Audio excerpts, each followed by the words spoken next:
അങ്ങനെ Honda ആക്ടിവയുടെ electrical വരവായി മക്കളെ, അതിനെക്കുറിച്ചുള്ള വിശേഷങ്ങളാണ് ഇന്നത്തെ വീഡിയോയിൽ. ഒരുപാട് നാളായിട്ട് എല്ലാവരും ചോദിച്ചുകൊണ്ടിരിക്കുന്ന ഒരു ചോദ്യം, ആക്ടിവയുടെ ഇലക്ട്രിക് എന്നാണ് വരുന്നതെന്ന് എല്ലാവരും ആകാംക്ഷപൂർവ്വം കാത്തിരിക്കുന്നതാണ്. അങ്ങനെ അതിനുള്ള ഒരു ഉത്തരവുമായിട്ടാണ് ഇന്നത്തെ വീഡിയോയിൽ വന്നിരിക്കുന്നത്. നമ്മുടെ താരം വരാറായിട്ടുണ്ട് എന്നതിന്റെ തെളിവ് എന്താണെന്ന് ചോദിച്ചാൽ അത് ഈ കാണുന്നത് തന്നെയാണ്. നിങ്ങളിപ്പോൾ കണ്ടുകൊണ്ടിരിക്കുന്നത് IIMS ആണ്, അതായത് ഇന്തോനേഷ്യ ഇന്റർനാഷണൽ മോട്ടോർ ഷോ. എല്ലാ വർഷവും ഇന്തോനേഷ്യയിൽ ജക്കാർത്തിൽ നടക്കുന്ന ഒരു മോട്ടോർ ഷോയാണ്. അപ്പോൾ ആ മോട്ടോർ ഷോയിൽ ഏറ്റവും പ്രധാനപ്പെട്ട വിവരങ്ങളാണ് നമ്മളിപ്പോൾ ഹോണ്ടയുടെ വണ്ടികൾ തപ്പി നടക്കുകയാണ്. ഹോണ്ടയുടെ വരാനിരിക്കുന്ന വാഹനങ്ങളെ കുറിച്ചുള്ള ഒരു കൺസെപ്റ്റാണ് ഈ കാണുന്നത്. അപ്പോൾ നമ്മൾ ഉദ്ദേശിക്കുന്ന വാഹനം ഇലക്ട്രിക് വാഹനമാണല്ലോ. ഹോണ്ടയുടെ ഇലക്ട്രിക് ആക്റ്റീവ തപ്പിയിട്ടാണ് നമ്മൾ നടക്കുന്നത്. അതുപോലെ തന്നെ ബാങ്കോക്ക് ഇന്റർനാഷണൽ മോട്ടോർ ഷോയിലും നമ്മുടെ ഈ ഇലക്ട്രിക് ആക്റ്റീവയെ കുറിച്ച് അവരത് ഡിസ്പ്ലേ ചെയ്തിട്ടുണ്ടായിരുന്നു. അപ്പോൾ കിടിലൻ വണ്ടികളാണ് ഹോണ്ടയുടെ വരാനിരിക്കുന്നത് എന്നാണ് ഈ മോട്ടോർ ഷോയിലൂടെ നമുക്കിപ്പോൾ മനസ്സിലാവുന്നത്. നിങ്ങൾ ഈ കാണുന്ന കിടക്കാച്ചി വണ്ടിയൊക്കെ വരാനിരിക്കുന്ന കൺസെപ്റ്റിലുള്ളതാണിത്. നമ്മുടെ നായകനാണ് ഇരിക്കുന്നത്.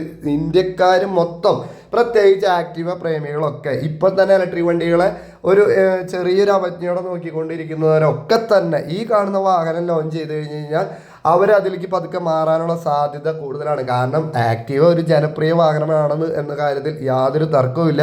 നിങ്ങളിപ്പോൾ കണ്ടുകൊണ്ടിരിക്കുന്നത് ഹോണ്ടയുടെ SCE എന്ന് പറഞ്ഞിട്ടുള്ള ഒരു കോൺസെപ്റ്റ് മോഡലാണ്. പൂർണ്ണമായിട്ട് വിപണിയിൽ ഇറങ്ങുമ്പോൾ ചില രീതിയിൽ ചില ഭാഗങ്ങൾ മാറ്റങ്ങൾ ഉണ്ടാവാനൊക്കെ സാധ്യതയുണ്ട്. ഒറ്റ നോട്ടത്തിൽ വണ്ടിനെ കുറിച്ച് പറയുകയാണെങ്കിൽ പ്രീമിയം ലുക്കുള്ള ഒരു ഹൈ ക്വാളിറ്റി പ്രൊഡക്റ്റ് ആയിട്ട് തന്നെയാണ് എനിക്കിത് ഫീൽ ആവുന്നത്. ഇനി വണ്ടിയുടെ ടെക്നിക്കൽ സ്പെക്സിന്റെ കാര്യത്തിലേക്ക് കടക്കുകയാണെങ്കിൽ കുറച്ച് കാര്യങ്ങൾ മാത്രമാണ് നമുക്ക് അറിയാൻ കഴിഞ്ഞിട്ടുള്ളൂ.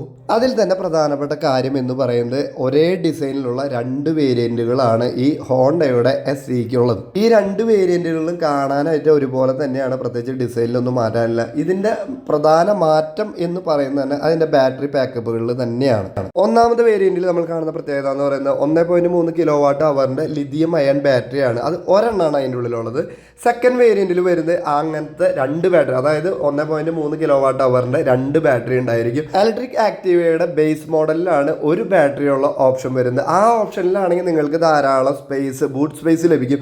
എന്നാൽ 2 ബാറ്ററിയുള്ള ടോപ്പ് എൻഡ് വേരിയന്റ് എടുക്കുകയാണെങ്കിൽ നിങ്ങൾക്ക് അതിൽ ബൂട്ട് സ്പേസ് ഉണ്ടായിരിക്കുന്നല്ല എന്നാണ് എനിക്കിതിൽ നിന്ന് മനസ്സിലാവുന്ന ഒരു കാര്യം. ഇനി വാഹനത്തിന്റെ പ്രധാനപ്പെട്ട കാര്യം എന്ന് പറയുന്നത് ഒരു ഫുൾ ചാർജിൽ എത്ര കിലോമീറ്റർ പോകും എന്നുള്ളത്. അതാണല്ലോ നമ്മളെ സംബന്ധിച്ചിടത്തോളം അറിയേണ്ട ഒരു കാര്യം. എത്ര ദൂരം പോകും എന്നുള്ളതും വിലയെ സംബന്ധിച്ചുള്ള കാര്യങ്ങളാണ് നമ്മളെപ്പോഴും ആദ്യത്തെ ചോയ്സാണ് നോക്കുന്നത്.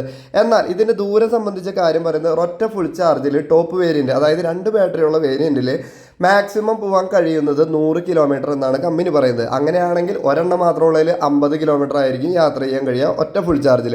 അപ്പോൾ ദൂരത്തിൻ്റെ കാര്യത്തിൽ ഏകദേശമൊക്കെ ഒരു കിട്ടിയിട്ടുണ്ട്, വിലയുടെ കാര്യത്തിൽ മാത്രമാണ് കിട്ടാത്തുള്ളൂ. ഇനി നമ്മൾ ഈ പറയുന്ന ബാറ്ററി, ഇതിലുപയോഗിക്കുന്ന ബാറ്ററി എന്ന് പറയുന്നത് എടുത്തു മാറ്റപ്പെടാവുന്ന ബാറ്ററിയാണ്. അപ്പോൾ അങ്ങനത്തെ ഒരു ബാറ്ററി ആകുമ്പോൾ ഭാവിയിൽ നിങ്ങൾ ഈ വീഡിയോയിൽ കാണുന്നത് പോലെ ബാറ്ററി, നമ്മുടെ വാഹനത്തിൻ്റെ ബാറ്ററി ഊരി വെച്ചിട്ട് അവിടുന്ന് വേറെ ബാറ്ററി എടുത്തുകൊണ്ട് പോകാവുന്ന, അതായത് ഇപ്പോൾ പെട്രോൾ പമ്പ് പ്രവർത്തിക്കുന്നത് പോലെ തന്നെ പെട്രോൾ പമ്പുകൾക്ക് പകരം ബാറ്ററിയുടെ പമ്പ് എന്ന് വേണമെങ്കിലൊക്കെ പറയാം, ബാറ്ററിയുടെ സ്റ്റോറേജ് ഏരിയ. അതായത് നമ്മുടെ കയ്യിൽ ചാർജ് കഴിഞ്ഞ കാലിയായ ബാറ്ററി അവിടെ ഈ പറയുന്ന സ്ഥലത്ത് സ്റ്റോറേജിൽ കൊണ്ടുവയ്ക്കുമ്പോൾ അവിടെ നിന്ന് ചാർജ് ആയിട്ടുള്ള ബാറ്ററി എടുത്ത് നമുക്ക് വണ്ടിയിൽ ഫിറ്റ് ചെയ്ത് പോകാം.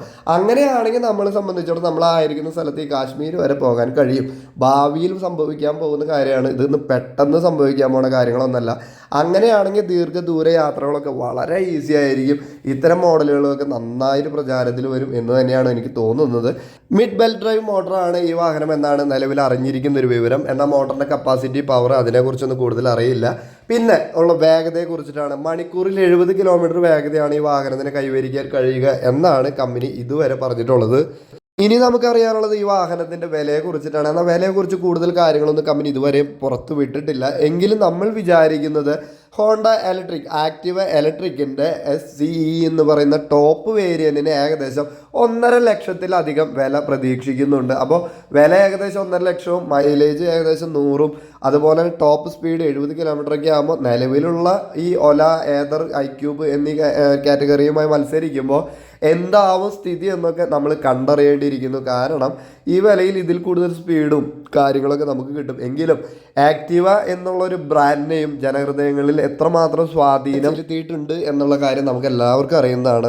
എങ്കിലും വരും കാലങ്ങളിൽ വരാൻ സാധ്യതയുള്ള ഈ സ്വാപ്പിംഗ് ടെക്നോളജി എത്രയും പെട്ടെന്ന് വരികയാണെങ്കിൽ ഒരുപക്ഷെ ഞാനതിന് ഉപകാരപ്പെടും. എന്നാൽ അതിനൊക്കെ ഒരുപാട് സമയമെടുക്കും എന്നുള്ളതുകൊണ്ട് പെട്ടെന്ന് തന്നെ അത് കാത്തിരിക്കേണ്ട. ഈ ഇലക്ട്രിക് ഹോണ്ട ആക്ടിവയ്ക്ക് നമ്മൾക്ക് ഈ സ്വാപ്പിംഗ് ടെക്നോളജിയും ഉണ്ട്. എന്നാൽ സാധാരണ നോർമലായിട്ട് നമ്മുടെ വീടുകളിലോ അല്ലെങ്കിൽ KSEB ചാർജിങ്ങോ എല്ലാം സാധ്യമാണ്. നമുക്ക് വീട്ടിൽ ചാർജ് ചെയ്ത് വെച്ച് ഒരു ബാറ്ററി മാത്രമായിട്ട് ഉപയോഗിച്ച് കൊണ്ടുപോകാൻ പറ്റും, ഇല്ലെങ്കിൽ 2 ബാറ്ററി ഫില്ലാക്കിയതിന് ശേഷം കൊണ്ടുപോകാൻ പറ്റും. എങ്ങനെ വേണേലും ഉപയോഗിക്കാൻ പറ്റും. ഒരു കിഡിലെ ലുക്ക് തന്നെയാണ് ഈ വണ്ടിക്കുള്ളത്. പിന്നെ ഹോണ്ടാന്ന് എഴുതി കാണിക്കുന്ന സ്ക്രീൻ LED സ്ക്രീനൊക്കെ നല്ല വലിപ്പമൊക്കെയുള്ള സ്ക്രീനാണ്. അപ്പോൾ ഇതും നല്ല ഉപകാരപ്പെടും എന്ന് തന്നെയാണ് വിചാരിക്കുന്നത്. ബാക്കി കൂടുതൽ അപ്ഡേറ്റുകൾക്കായിട്ട് നമ്മൾ കാത്തിരിക്കേണ്ടിയിരിക്കും. ഇനി മറ്റൊരു വാഹനത്തിൻ്റെ കിടിലം വിശേഷങ്ങളുമായി വരുന്നവരെല്ലാ കൂട്ടുകാരോടും ബൈ ബൈ.